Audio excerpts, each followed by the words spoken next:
Hey, middle-aged gamers, welcome.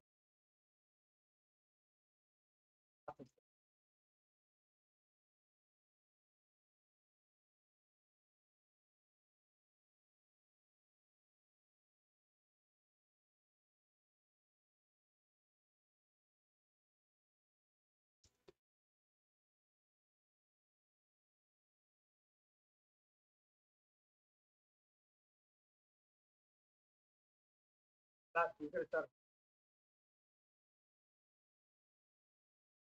All right, so to start us off, I'm going to be talking about the Xbox podcast. So last week we talked a little bit about how people were expecting Xbox to maybe make some changes, and there were rumors about Xbox maybe making some changes. So the rumor currently is that the games Hi-Fi Rush and Pentiment are going to be coming to PlayStation and Nintendo, and Sea of Thieves will be coming later. However, Phil Spencer did say that they will be discussing their vision of the future of Xbox, and they are going to be talking about it on the Xbox podcast, which is going to be tomorrow. You can watch it on the official Xbox YouTube page, and it's going to be hosted by Phil Spencer himself, Sarah Bond, the president of Xbox, and Matt Booty, the head of Xbox Game Studios. So if you'd like to see what's going to be happening in Xbox coming up and where they are going to be taking it, check it out. It'll be at 12 p.m. Pacific time, 3 p.m. Eastern time on February 15th, 2024. Oh, that is.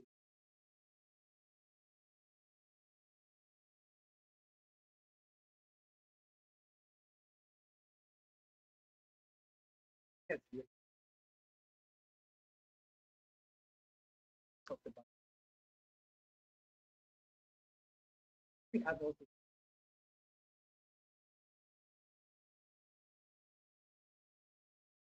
I'll go.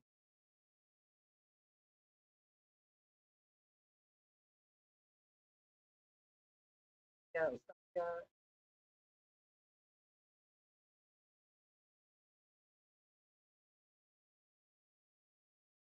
Then so what?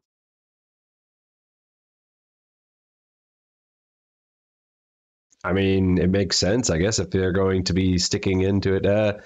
Definitely good for competition to have another console in there, and especially something with the Nintendo doesn't seem like they really want to compete with, what was it they say, the Switch 2 is going to be around PlayStation 4's abilities in terms of specs or whatever. So yeah, having something in their console space that is able to compete on the same processing level is definitely going to be a good thing. But yeah, it'll be interesting to see where they go with that, because I mean, part of the console is, yeah, you want to have exclusives, and now it does make sense that they're going to be using some of the smaller exclusives. Something like Halo, I would never expect to see on a PlayStation. Something smaller like Hi-Fi Rush makes a little more sense, you know. But yeah, makes sense to me that they would want to stay in the game. Yeah, no, I mean, kind of. Like,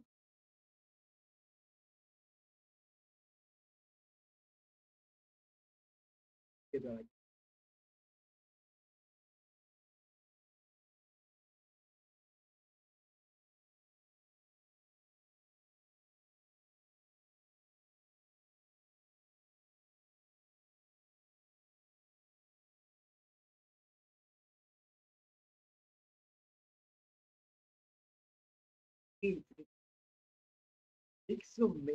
Hardware, especially when most hardware is doesn't make you a lot of money, right? Like with the PlayStation 5, with the Xbox Series X, um, where they make their money, right, is with this new $70 price point on games, or $80 wherever you are in the world, right? So it's kind of interesting. Like, why not go the app route with the like Nvidia's GeForce Now, right, where it's just an app and most smart TVs have it, or most smart TVs run Android, where you just download it from the Google App Store, and then you're just streaming games to your computer, and you have the software built into Android. You can play with a Razer Kishi or some other controller, and then you've got your system, right? So I don't know. It's interesting. I have a feeling that we're all going to be surprised whatever the announcement is going to be.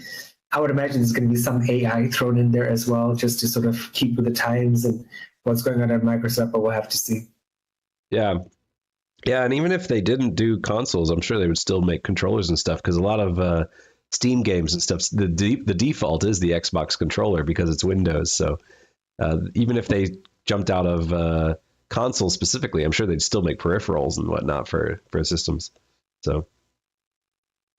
No, I totally agree. Like I bought a controller because I'm going to South Africa tomorrow to play on my Switch with my brother, and I have to say, after looking at the store, I'm like, oh, I understand why people collect controllers because they're just so beautiful, and I'd even buy one just to stick it on a wall somewhere because it's just, yeah, I don't know, looks nice.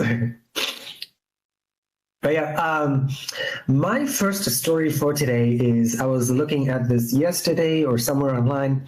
And, Antoine's got a new PC, Adam's got a new PC, relatively so, right? And, this is something I was taught when I was very, very young from my older brother. It was like, okay, when you get a new PC, what are things you can do to improve the performance of your PC, right? So today I'm going to give you guys 5 things you can do when you're getting a new PC, or if you have an existing PC and you're like, oh my God, like, why is it so slow when I launch a game? Why is my computer so slow when I start up?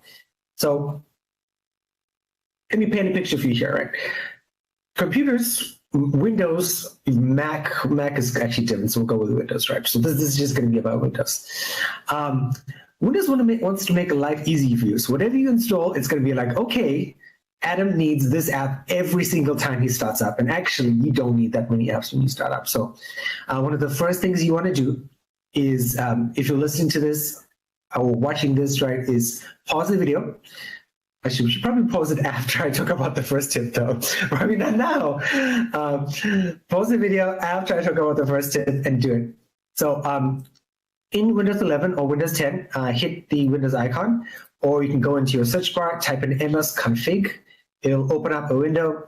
You want to click on Startup. Anything that's not essential, right, like your Logitech camera app, your Skype, your, I want to say AOL Instant Messenger, no one uses AIM anymore. But basically, anything that's not critical for your computer, I'll let you middle-aged gamers be judges about that.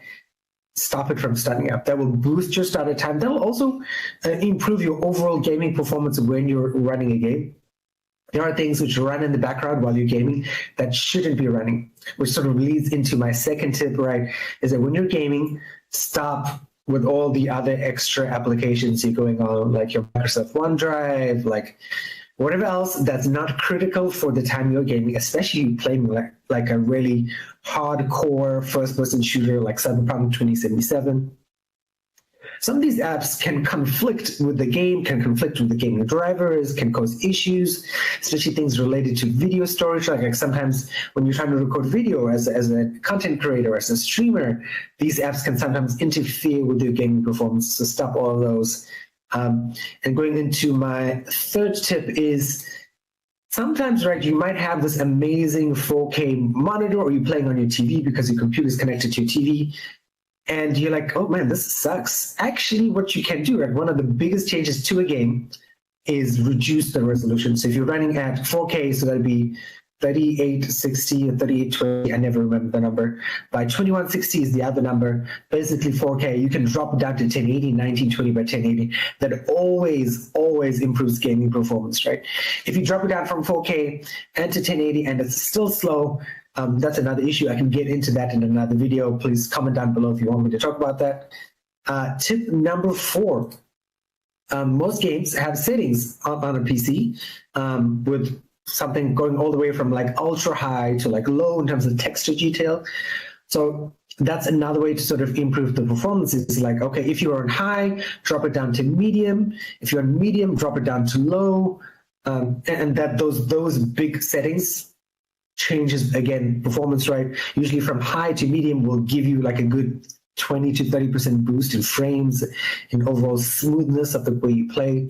And my last tip for today is AMD and NVIDIA both have technologies that allow you to play your games better. So for example, this is something I've wanted to try, I just don't have time. Ed and I have this option on our cards is we can take a game playing at 4K and render it with our graphics card at 1080, and then the graphics card will upscale it to 4K using AI.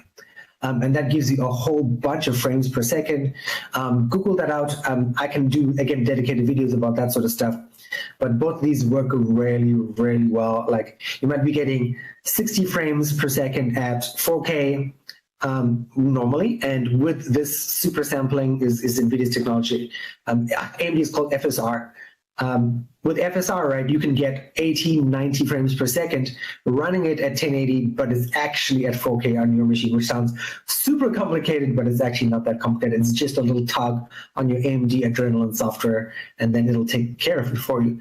But yeah, those are my tips. I try to speed through it as fast as possible. If you have any questions, ask us on Instagram, Facebook, Twitter, not Twitter, Threads, and we'll get back to you. All right, Adam, any questions, or we're going to move on to your second story? No, just some good tips. I might have to try that. What was the one to get the extra frames out? Although I don't know if my monitor can even handle it. So, so for your monitor, basically, if you wanted better frames, because I would imagine you have 1080, right? You drop your game to 720, and it would upscale your game from 720 to 1080. okay. And so basically, it would look like a 1080 on your computer. Due to AI smoothing and some other weird mathematical technology. I've watched a video about it, but yeah, I'll send you the little button because we both have AMD now. Okay. Sounds good. All right. So what's new? Okay, so moving on to my second story, I'm going to be talking about which one is it? Helldivers 2. Everyone's has been taking off. It's really popular. It's all over Twitter and whatnot. And yeah, it's been a kind of a breakout hit. And the first one was a bit of an indie game, but this one seems to be going a little more mainstream. And as the way the game is designed, people have been establishing an unspoken co-op etiquette because this game does have a lot of griefing in it, and that's part of it, but by design. So one of the things in Helldivers is that it has, friendly fire? And this can come across in a lot of different ways. So you can obviously cause a lot of trouble for your friends. Also, there are things like limited ammunition, so, needing to share. So some of the rules, there's a Reddit page dedicated to people leaving suggestions on some things you can do. But here are some of the established etiquette that they have already recorded. So first of all, do not step in front of friendly fire. Obviously, if your friend is shooting at something, you don't want to be hit because then they have to resurrect you. Also, it could be a problem because they're not killing the enemy, which means that there's more enemies on top of you. So please do not step in front of people when they are shooting.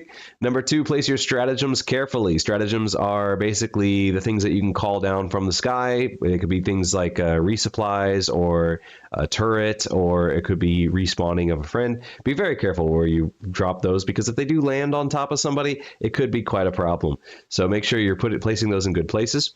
When they do resupply, reload your weapon before you resupply, because if you reload after you resupply, then you might not be getting the full benefit of the resupply, because you do have a maximum ammo count, and therefore it won't reach the maximum if your gun is not already fully maximized in its load. So reload your weapon first, and only grab one pack so that everybody can get one. If you reload, if you do grab a pack, I do believe it replenishes all your weapons, not just the weapon you're currently equipping. So, leave a pack for everybody. Don't just grab them all, and then, you have ammo, but your friends don't. Do not loot your teammate's equipment unless, of course, they say that's perfectly fine. If a teammate goes down, if you resurrect them, they might need to go back and grab some of their guns and whatnot. So please do not grab that off their body, or else they're going to be running around with nothing to do. However, samples are shared between everybody. So as long as somebody has the samples by the end of the mission, then that is fine. So if somebody does go down, please grab their samples, because it would be nice to have those. When you're going to place a turret, place it on high ground. That way you can kind of stand underneath it and it can shoot over you. If you put it on low ground, it's going to be shooting through you. So turrets on high ground is usually pretty typical. Turrets do not really care about where your friends are. It will shoot through them if it has to. So please put that on high ground so as to avoid any unwanted situations. Stick with the host, whoever is hosting. Try to stick with that person. Follow them around. If they go one way, you go one way. If they retreat, you retreat. Stick with that person. It's going to make it a lot easier to survive if you have your friends. Also, don't leave your teammates behind. So if you are the host and you see someone's lagging, wait for them. Do not just abandon them, because it's going to be a lot harder to fight one man down. and it's going to be a lot harder to get them back to them if they are far behind you. Also, if the respawns, if somebody does go down, you can throw a respawn and that person can come back. Those can do a lot of damage if they hit something. So if you see a big enemy, feel free to drop your respawn on a big enemy and do quite a bit of damage to them. However, if there's a swarm of smaller enemies, do not throw your respawn into that, because it's going to kill maybe one of them, and then your friend's going to be surrounded by a bunch of bugs or whatever. So that's obviously going to be really, really bad. And the final one is make sure you communicate at all times. You don't have to have your mic on, but they do have a ping system. So make sure you are communicating. And if you can do all these things, it should make your Helldivers 2 experience far more enjoyable. So go ahead and do those, and yeah, enjoy Helldivers 2. Are you playing this with your friends? I can't imagine right now because it's Chinese New Year, but like you said, you were going to play it, right? Yeah, we really want to, but the one guy still doesn't have a PS5, so we can't play this. We can't play Baldur's Gate. We can't play Naraka. We can't play Revenant 2. There's a bunch of games that we're like, okay, this is the list of games we want to play, but until the one guy gets a PS5, we can't do it. Is it just because of a lack of stock, or has he just got other things going on? He's a dad of 2. He's a stay-at-home dad of 2. So, I mean, his wife makes good money. She's a nurse, but, you know, it's tight to keep a family fed and housed and all that, so... Yeah, no, of course. Oh, okay. I was like, oh, maybe you were talking about Helldivers because you already started playing. I wish. I think you played the first one. We did. We did play the first one, yeah. I played the first one, and I was enjoying it, but I remember I played this with Hans and his brother here in Taiwan, and I enjoyed it. They enjoyed it more, I think, less so. And maybe you can shed some light on this. I find like Taiwanese people don't enjoy this sort of like... how do you even describe it? Like this sort of defense experiences. We're trying to like, it's not really like open world or RPG-ish in a sense, like Mass Effect, the sort of multiplayer version of this, or horde modes. Like they don't enjoy horde modes. Like every single horde game I've tried with Taiwanese friends, they've just not liked it at all, which is why I've given up. So I'd like to play Helldivers 2 as well, but I find like people don't enjoy that experience so much here. I don't know. I haven't seen it one way or the other, so I'm sure there are plenty of people here that do, though. No, I'm sure there are, but I just like amongst not even friends, people I know who game here, it's not on their radar, or like they're playing Enshrouded, or they're playing Pal World, or they're like, oh, I'm like, hey, you know, Helldivers 2 is coming out. They're like, what? That game? No, we don't want to play this. So it just like, I thought it was like a really fun game. I really do not like the friendly fire stuff. But yeah, you are totally right. Like I remember looking at Steam charts preparing for the show. It's number 3 under Pal World, I believe, at the moment, when Counter-Strike 2, Pal World, and then Helldivers 2, top 3 in Steam charts as of yesterday. Yeah, it's doing pretty well. Yeah, no, I'm surprised, because this seems like such a, like you said, you mentioned griefing and stuff. Like if you're playing with friends, sure, that's awesome. But like you playing with random people, I don't know, I might hate the game after like an hour. It could be rough. From what I've heard, there are lots of, you know, people that will come in and just drop a nuke immediately upon entering, and just wiping the team immediately, and doing this game after game. And I mean, that's 100% just griefing people. But yeah, it's always going to be a crapshoot for that. But I mean, I think that friendly fire is part of the appeal, because it makes things a little more intense. And I think that especially with friendly fire, that can be, or with friends, it can be really, kind of engaging. And that's what watching some of the streams of people, excuse me, or some of these clips that people have made, it looks like a scene out of like, especially when you're fighting the machines, it looks like a scene out of the future in Terminator, when it just shows the machines walking across the battlefield and there's just lasers. There was one where I saw the guys, you know, things look relatively quiet, and the guy sees, I guess, what are 2 eyes in the distance. He throws a grenade, it goes off, and then, you know, there's just a plume of smoke, and then just laser fire just comes flying out of it as all the robots just figure out their location, and it just became this like extremely intense scene. So it's It looks like a lot of fun. A lot of people are saying this is That the sounds Starship cool. Troopers game we've always wanted. So,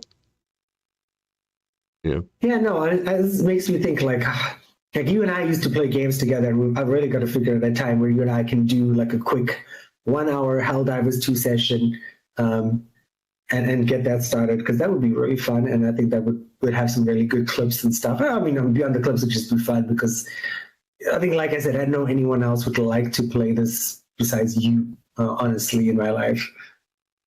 Yeah, I would love to play this. Yeah. All right. So, guys, girls, whoever you are, we had Steam Next Fest, which we should have covered, but I was totally unaware, even though I put stuff on the Middle Age Gaming calendar these days. But I did see PC Gamer came out with a story like what were the best games out of Steam Next Fest, which is like 48 demos that people could have played.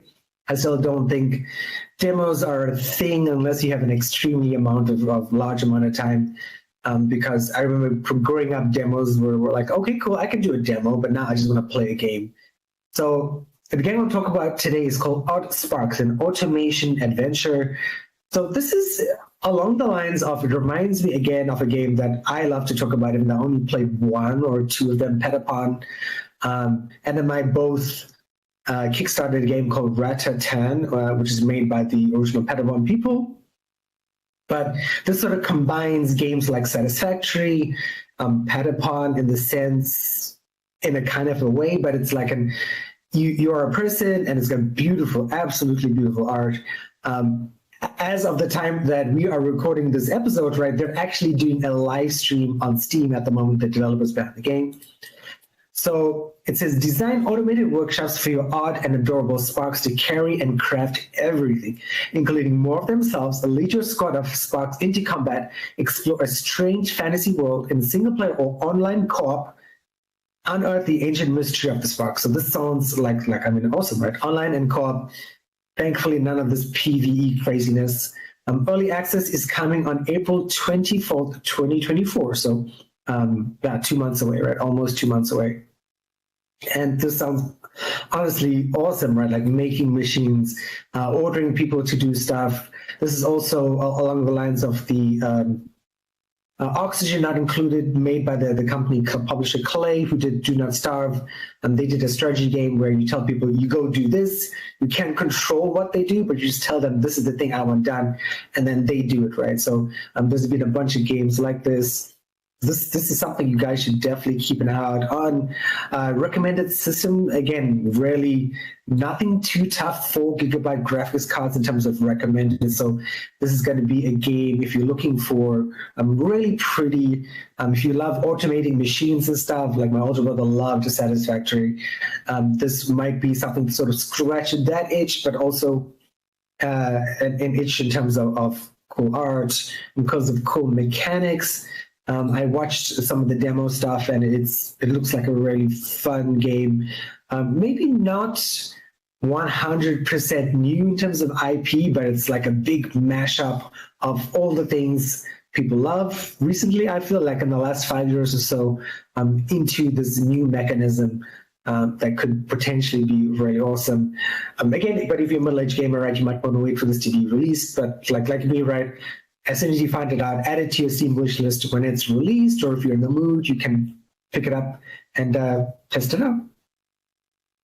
Yeah, looking at it, I was kind of like, what is the Patapon aspect of it? But then now I'm looking at it and I'm seeing like the little dudes that follow you around with the one eye, and I'm like, oh, okay, yeah, I see it. You have your little entourage that follows you around, and you can kind of get them to specialize into different categories or something, so you can get the little sword dudes to do more damage, or the ones with the flat heads to carry stuff around. So yeah, it looks interesting. Very nice. Cool. Nice and quick. So what is your third story? So my third story is going to be about Stellar Blade. So Stellar Blade is coming out for PlayStation, as we know. It's going to be out in a while, but it recently got rated. It's going to be rated mature. So it got rated in Korea for nudity and violence, but take that with a grain of salt, because it's not likely going to be full frontal. Nier Automata was also rated mature for partial nudity, and we didn't really get too much of that. So, yeah, take that with a grain of salt. But we do know that when you are playing the game, Eve is going to have over 30 different costumes, and some are obviously going to be more risque than others. As it said, some of the costumes will be very form-fitting, so the characters may appear nude underneath their clothes, which is kind of a weird thing to say because we are all naked under our clothes, so I don't really know what they were saying there. But you will also be able to collect other accessories such as glasses or earrings for Eve. So yeah, in a very Korean way, this is very much a kind of doll up your character kind of thing. There are also going to be costumes that you can collect for the other two main characters, Adam and Lily. So yeah, it looks like there's going to be a lot of character customization in this. I originally did not have this on my radar, but after I saw, what was it, the trailer, like maybe last year or something like that, and I saw how close it was to Nier Automata, I was like, you know what? Actually, I really want to play this game. And unfortunately for me, it comes out a month after Dragon's Dogma. So I have Final Fantasy VII Remake coming out, and I have 1 month to beat that before Dragon's Dogma, and then I have 1 month to play through that before this one comes out. So I might, if I really push it, be able to get the Final Fantasy VII one through. But the Dragon's Dogma, I don't know. That's one of those games that just kind of goes on and on and on. So I don't know if I'll be ready in time for this, but definitely on my backlog to be played. So looking forward to Stellar Blade. Yeah. Yeah, no, I remember you showing us the demo and having a look at the video, and it looked really, really nice. I saw Nier at a store yesterday. I went to the Switch store just to buy that controller. I was like, okay, I want to pick up a game. I think I ended up buying a Pikmin for the Pikmin, which I don't have, but that's also on my list of Switch games to buy at some point. But yeah, no, Celebrate looks awesome. The Korea nudity stuff, this is just Korea being Korea. It's sort of like how when European people go to America and they're watching TV, they're like, there's no nudity in this TV show. It's not like European nudity or like in England where like nudity really means nudity. They show countless people on primetime TV at like 8 p.m. all the time. It's very weird. But again, like in Asia as well, right? Like this is all totally different. Like even Netflix, there's a really interesting Netflix TV show on Taiwan right now that really pushes the limit of Taiwanese sexuality things, because it's like, wow. And I guess that's because Netflix did it. No one in Taiwan would ever pass the equivalent of the FCC's rules about nudity and language and that sort of stuff, because it's really very, very modern. But yeah, no, that looks interesting. I can't wait for Celebrate to get released, because that is something when it does come to PC. Is it coming to PC? I'm sure it probably will eventually. I'm not sure if it comes to PC on release or not. That's still something I'd like to play when it comes to PC, or potentially on my handheld, which I've decided 2024. My birthday present is going to be whatever the next version of the handheld is going to be, a Steam Deck 3 or Asus RL GLI2, because it's just, as I've expressed in previous episodes, it just, some games just don't run well on the Switch anymore. Very cool. So, Adam, one thing I did want to ask you as well, right, is like, I can imagine, right, in Chinese New Year, you haven't been gaming that much. No, I haven't. I haven't really had time. The most gaming I've been doing is playing Mahjong with the family. Oh my God! Like how you feeling? Because I know you and I both have the thing where when we don't game, we get grumpy. A little bit of withdrawal, yeah. Yeah, I would love to get back, and I played like a half hour of Pal World, and that was basically it. While like my wife was showering and my family was like getting ready for bed. That was basically it. You're a stronger man than me. I think I've not had any withdrawal in quite a while. I think when I was in India, I think maybe I didn't know. But then even then in India, I was still playing on my phone. So no, I think we had continuous gaming into the veins for like the last few years. Yeah, I mean, I've been pretty busy, so it helps. But yeah. Also, yes. All right, moving on. My not last story, but my third story for today is Potion Permit, and this is Potion Permit for the iOS or Android, right? So as I've mentioned, in previous episodes and today's, I'm getting on a plane to South Africa tomorrow. And some paranoid version of me is like, I need a game on every single device. And, as usual, like the first thing I do is I go and I Google like, okay, what games can I play that are offline RPGs? And, it gives me all these worst, horrible suggestions, right? And then I think, oh yeah, what's the easiest way as a middle-aged gamer to play a game that's going to be most likely guaranteed to work offline is to go look at the paid category for games. And this is where I found Potion Permit. It is $5 on iOS, and it's a game that's on my Steam wishlist. It's basically very much you're an alchemist who goes to a town, and so similar to Stardew Valley, similar to My Time at Sandrock or Portia, you are helping people, right? You're going and talking to people, you're making potions, you're curing stuff, you're doing a little bit of adventure. It is currently on sale on Steam at the moment as well. Positive reviews, 2,957 reviews. Again, one of the things I wanted to make this video is because if you are getting a game to play on a plane, right, and most planes have Wi-Fi, but maybe you don't want to use Wi-Fi because Wi-Fi sucks a lot of energy, a lot of electricity, I should say, or battery power, and you want a game that is not graphically intensive. You could get Sniper 3D or Call of Duty single player, and there are Call of Duty single players on a mobile phone, but that's going to kill your phone, right? And unless you have a port where you can plug in your phone, and even then you don't want to be playing games and keeping your phone juiced up because it's just going to superheat your phone unless you have like one of those dedicated Asus ROG phones that have cooling on the back or liquid cooling in some phones. So get a phone. You most likely want a pixelated game, something that's not too high resolution, but something that's going to keep you entertained. And that can sort of give you roughly 2-3 hours of gaming time as a middle-aged gamer before you, if it's a long flight, like I have a 9-hour flight and then a 10-hour flight. So you want something that's maybe play 3 hours, watch a movie for 2 hours, take a nap, get to your next destination, maybe walk around the other airport, play some more games, charge it up at whatever charging port or charging station they usually have in most modern airports these days. Get on the plane again, watch a movie, do the same routine again. So to summarize, if you're looking for some good games, right, the paid section of whatever app store you use is a really good idea to have games all the way from 99 cents to $5. There are free games, but the paid games tend to be more likely. Sometimes even free games require you to have like an internet connection, like Honkai Star Rail or Genshin Impact was games that were suggested to play on a plane. I'm like, oh, that would be cool. I'm like, no, you must have a continuous internet connection to play those games. Second thing is, if you don't have a Switch, like I'm bringing my Switch with me on the plane, you probably want to get a controller as well, just because it is more comfortable and it's less likely for you to drop your phone when it's. My plane leaves at 11 p.m. So after the meal, about 1 a.m., they'll turn off all the lights. Dropping your phone and bumping into people's chairs is not the best way to make friends in an airplane. So definitely get a controller. It's less likely for you to drop your phone. And that's it, right? Potion Permit, I will let you guys know how it is because I'll be playing this guaranteed on my holiday in South Africa, either on the plane or just at my mom's house. And yeah, that's it. Nice. Yeah, it looks good. I like the art style. So it says now available on mobile. Is it also available on Steam or? Yeah, it's available on every platform, including PS5. Oh, okay. Might have to check that one out then.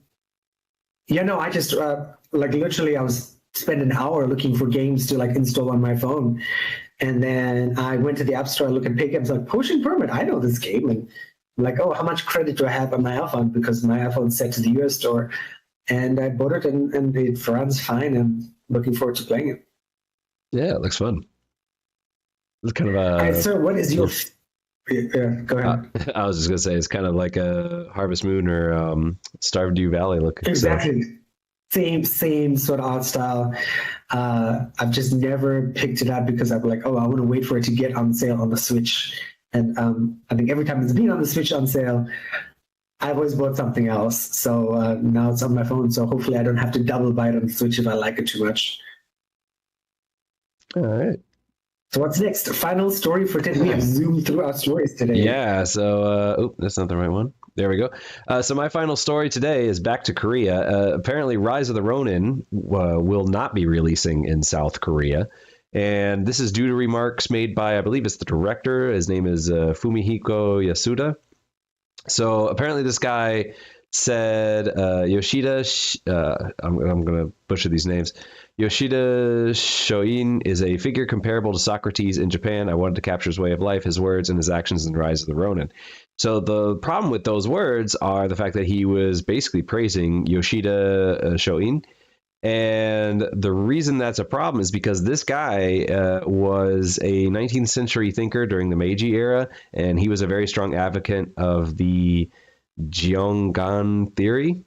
So this was the theory that Japan should conquer Korea, that they should go out and expand their borders and take over other lands. And then a lot of this guy's words that he said are kind of considered the basis for a lot of the right-wing thought in Japan that caused them to later on go and attack China and that sort of thing. So so in Japan, he's considered a great thinker, similar to Socrates, apparently. But in other countries, he is not considered a very a good person, or at least not a very good role model. And so his statement that this guy is a great person and we should look up to him, and that he's going to be in the game, and that he somewhat admires this character. The Korean public did not like that idea at all. They felt very offended by this. And now the game has been banned, by PlayStation. PlayStation themselves, PlayStation Korea banned it. So it will not be releasing in Korea. In any form, physical or digital. So. Wow. Yeah. But I figure, right, like as a PlayStation owner, you could buy this like from PlayAsia and send it in, get it into Korea, I would imagine, right? Oh, you could probably still buy it on Amazon or something like that, but you wouldn't be able to get a Korean version. I'm assuming they aren't going to be offering Korean as a language option. Yeah, no, that makes sense. So it's not like it just means like if you're a big fan of this kind of game, you just have to take that extra step to sort of buy it from another place and ship it to Korea. Yep. Okay. So this makes sense, and I can add some color here. Like I remember living in Korea, and one of the things you can say about living in South Korea was people are like there's a certain percentage of the population who really still believe Korea is for Korean people. Despite you go to Seoul, you go to Seoul's sister city Incheon, and it's very diverse, Seoul more so than other places, right? But lots of different kinds of people, Chinese people, American people, of course, lots of American people in Seoul because they have the big 70,000 member military base in South Korea.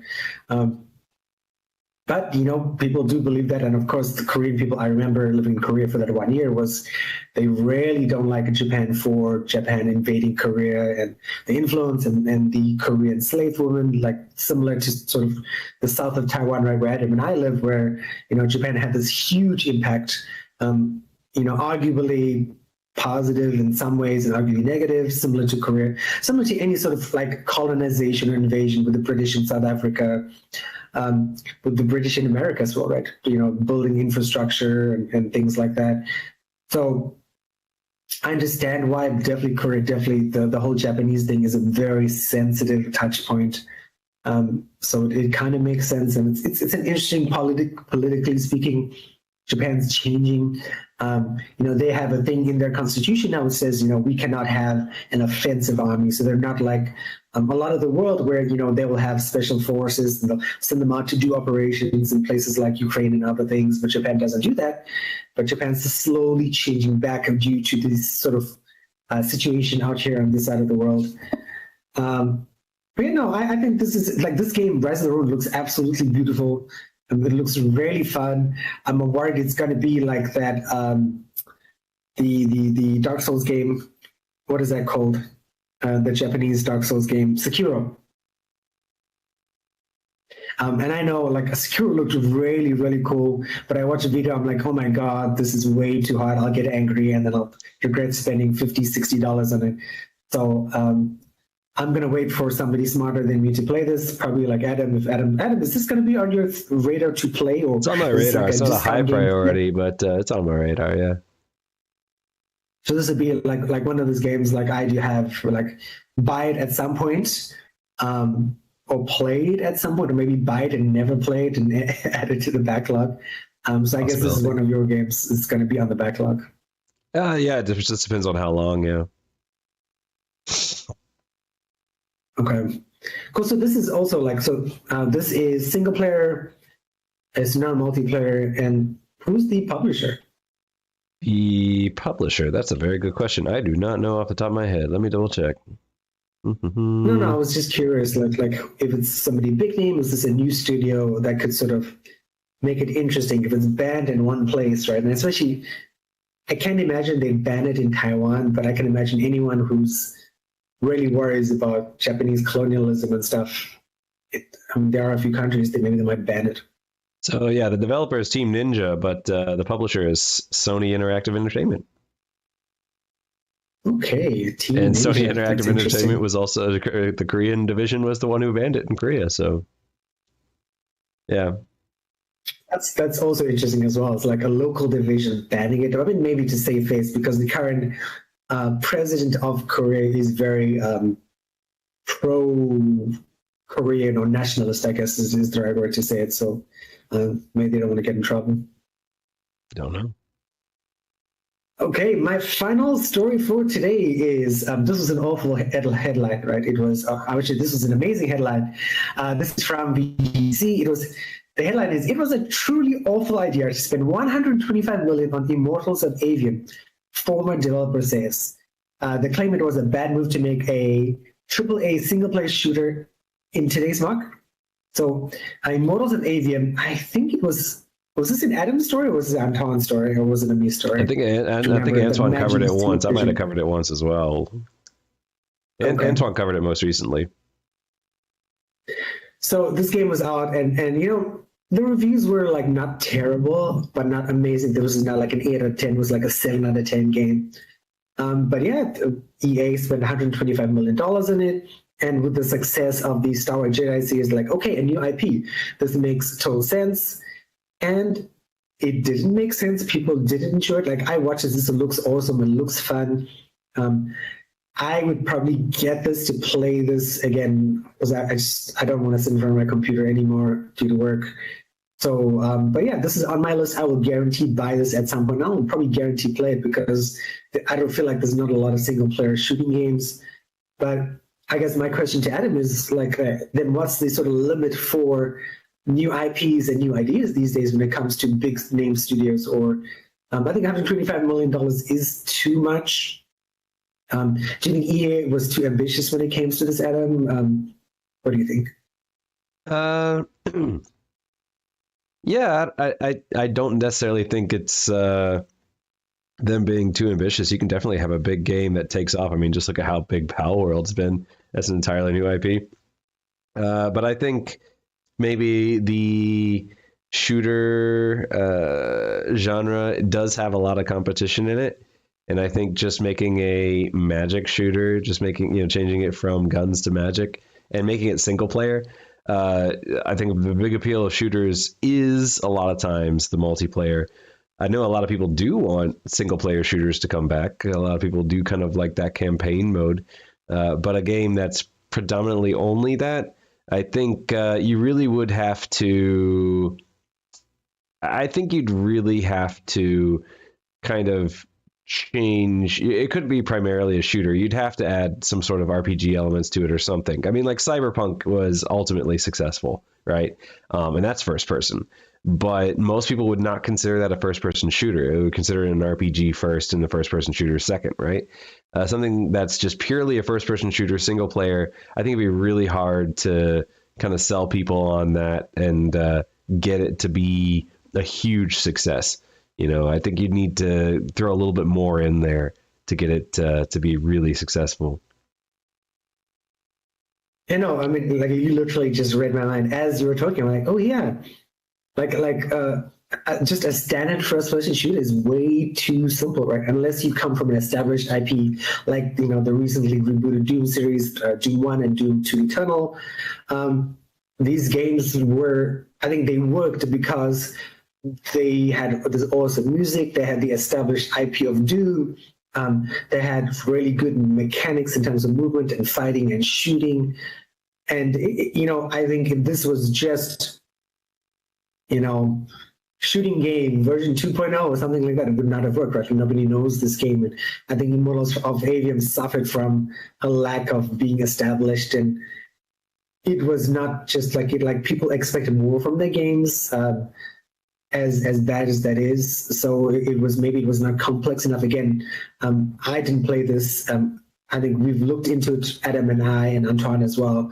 But unfortunately, we can't play that much. But yeah, I think this is what it seemed like looking at other reviews, looking at other videos, was that it was just, as Adam described it, right, as like Cyberpunk had lots of shooting. It was really cool, it was really fun, but Cyberpunk had so many layers in the game that you felt like, I felt anyway playing it, that you had so much to do, so many things going on, and you felt like you really got your worth it. But like I think Immortals of Avium was like 10 to 12 hours, and then after that you were done, right? There's nothing else to do in the game. So that's, I think, $125 million was, I think, 30% of Cyberpunk's budget from what I remember. So that amount of money for what the game ended up being was maybe not the best idea. Yeah, I mean, like there are first-person shooter for first, like you said, Doom or Wolfenstein. So I mean, they do exist, but these are established IPs. People are somewhat familiar with the stories. So there's a bit less of an investment on the player's part, because it's like, okay, I'm already familiar with the story to an extent. I kind of have an idea of what I'm going to get. With something like this, it's probably more people are thinking, I don't know what to expect from this. I'll wait for reviews. And of course, if so many people are waiting for reviews, then that just makes it look like nobody's playing. And then when it looks like nobody's playing, it's just, oh, well, I guess this game can't be that good. So, yeah, I think it's just an uphill battle in that regard. Yeah, it's unfortunate. Hopefully, I don't think it's going to happen, because EA is really clamping down on profitability. Every company is, but I hope there'll be some. I love Magic games, and I growing up as a kid, I love fantasy and sci-fi, and I love the idea of being this awesome, powerful magician going around shooting stuff. Hopefully this will not be the last game, but maybe this goes into something I've been arguing on this show, is that games will be becoming more small studio focused, and these guys will come up with the truly innovative games. And that's why I love Forspoken, right? Forspoken had this cool magic system that I still want to play on PC. So we'll have to wait and see. So next week, right, there will be I'll just potentially might just be Adam, so he might not stream. I don't know. It'll be up to him. He can tell us after this. But I'll be in South Africa. I'm bringing on my MacBook, so I'll still be able to edit and hopefully publish in a timely fashion. So there should be no interruption next week in terms of videos. Adam, so what's your feeling like? If you're doing a solo, will you still stream, or will you sort of just do this in OBS? And how do you want to do next week? Yeah, no, I'll figure out something. Unfortunately, my parents are leaving on our Wednesday morning, which is the Tuesday evening, so I will not be able to do the show then. So if I do it, I'm gonna do it on my Thursday morning, which would be Wednesday evening again, which was like what we did last week. Just because otherwise, yeah, need to take my parents to the airport is in the moment. But yeah, I'll figure out something. Maybe I'll come up with some stories and just do some quick news, maybe a short show where we just kind of blaze through a few topics or something. But yeah, we'll have something. Cool. Yeah. So we'll have, today's show with all the stories should cover us for Friday, Saturday, Sunday, Monday, Tuesday. Yeah. We'll have plenty. Even if you just do 3 stories next week, Thursday, that'll be enough to cover us until next Wednesday. So we'll be fine. Yeah. Very cool. And I guess no potential streaming from you again until life gets back to normal for you after your parents leave. Yeah. And like last time, I was the only one. If anybody out there is watching and they want to do a guest slot and join me, feel free to leave us a comment, and I would love to have another guest slot on here. So, yeah. Yes, I know there's been somebody talking about Dragon's Dogma repeatedly as they've been making comments about the save slot, and not the save slot, the fast travel stuff, been talking about how they could potentially do it. And he suggested that travel could be, it could be like they could separate fast travel, and that in the beginning of the game, fast travel is limited, but towards the end of the game, they could make it like a typical modern game of like, oh, It's kind of how it already is in a way. Okay, yeah. So I think there's lots of people who have opinions. I'll make sure to sort of mention that in shorts today. Maybe we have a potential guest for next week. But very cool. Hopefully you can get some rest on the last holiday of Chinese New Year or last day of Chinese New Year. And then Adam, yeah, we'll keep in touch. And then everyone else, if you enjoyed today's show, as always, lots of stories going on. If you ever have story suggestions, let us know. We'd love to cover stuff. And you can email us, right? I haven't said this in middleagegaming2020@gmail.com. You can find Adam or me on Facebook all the time. You can find Middle Age Gaming on Instagram, on Facebook, on Threads as well. Threads is picking up 170 million users the last time I checked. So come join us on there. Come and have a conversation. Talk about your favorite games. Talk about why we're wrong about $125 million being spent on a single player shooter. We'd love to hear that. And then we will see you guys, or I will see you guys guaranteed in 2 weeks, so February 28th. And Adam, good luck for next week and take care. Yep, you too. All right, bye everyone. Bye-bye.